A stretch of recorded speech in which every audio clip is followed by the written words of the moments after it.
ამერიკული ოცნება ხომ რეალურად არაამერიკელების ოცნებაა. წმენა იმის, რომ ათასობით კილომეტრს მიღმა შესაძლებლობები უსაზღვროა და დაბადების ადგილის განურჩევლად შეგიძლია ოკეანის გადალახვით უკეთესი მომავალი განსაზღვრო. ამ ოცნებას გაჰყვა ისიც 26 წლის წინ.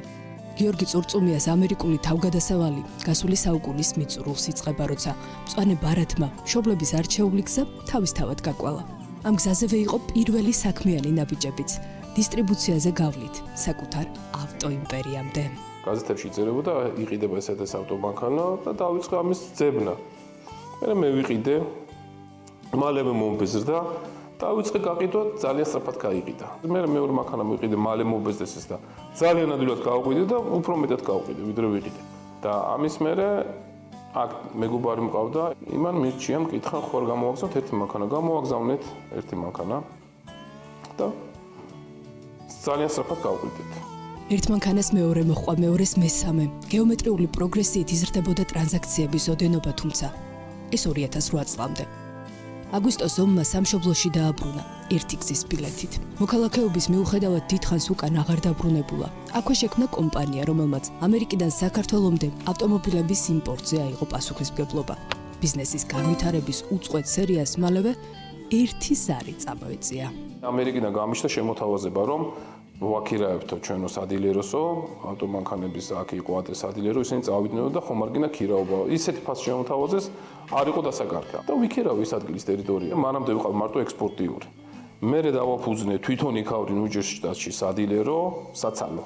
დღემდე წარმატებით მუშაობს. რაც შეიცვალე არის ის, რომ მე ის 1-2 წელიწადში დავანებე თავი და მე უკვე ვიყიდე, შევიძინე ჩემი ტერიტორია სადილერო.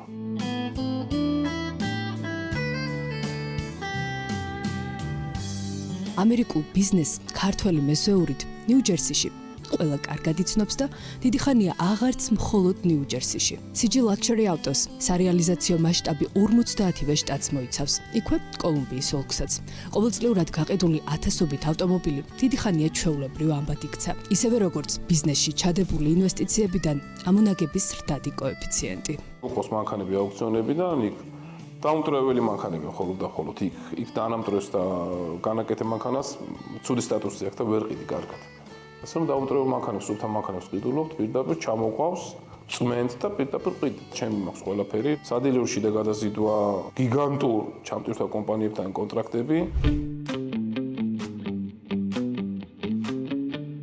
პროფესიონალი ავტოდილერის სამომხმარებლო სეგმენტი ჯერ მხოლოდ ამერიკელებს აერთიანებდა. დროსთან ერთად ნდობისა და რეპუტაციის მასშტაბი ქართველ მომხმარებელზეც გავრცელდა თანმდევი ბენეფიტებით.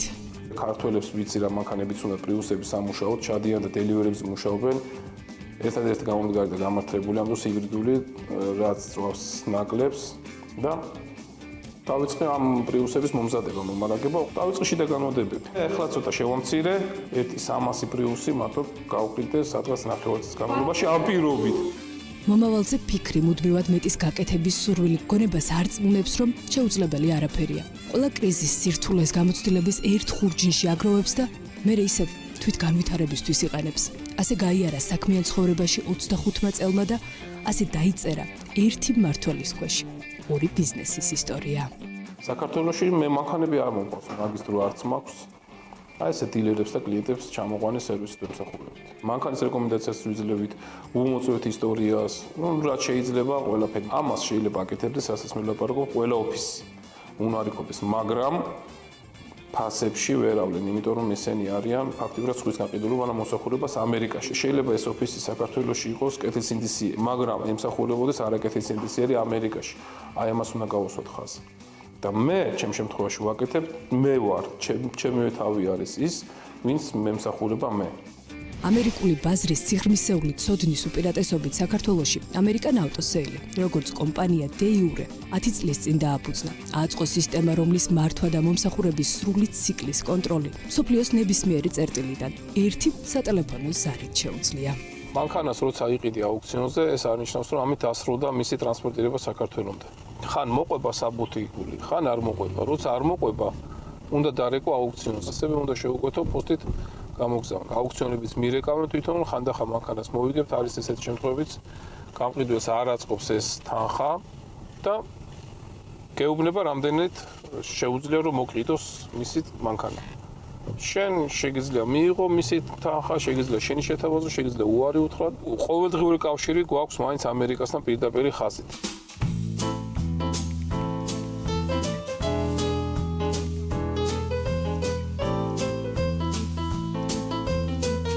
ეფექტიანი სერვისების მიწოდების მიღმა ავტოდილერმა მომხმარებლის ცნობიერების ხარისხიც განსაზღვრა, პროფესიული ცოდნისა და ბიზნესის მარტივი პრინციპების გაზიარებით. ასწავლა, როგორ დაიცვან თავი საბაზრო მანიპულაციებისგან და როგორ მიიღონ საჭირო პროდუქტი, გაღებული თანხის ზუსტი პროპორციით. არის ხომ ისეთი რეკლამები სოციალურ ქსელებში, რომ იმდენად ნაკლებია, იმდენად დაბალ ფასს წერენ, რომ ესენი უკვე არიან სკამერები. ანუ რას ნიშნავს, რომ ესენი არასოდეს არ ჩამოგიყვანენ შენ დაკვეთილ მანქანას.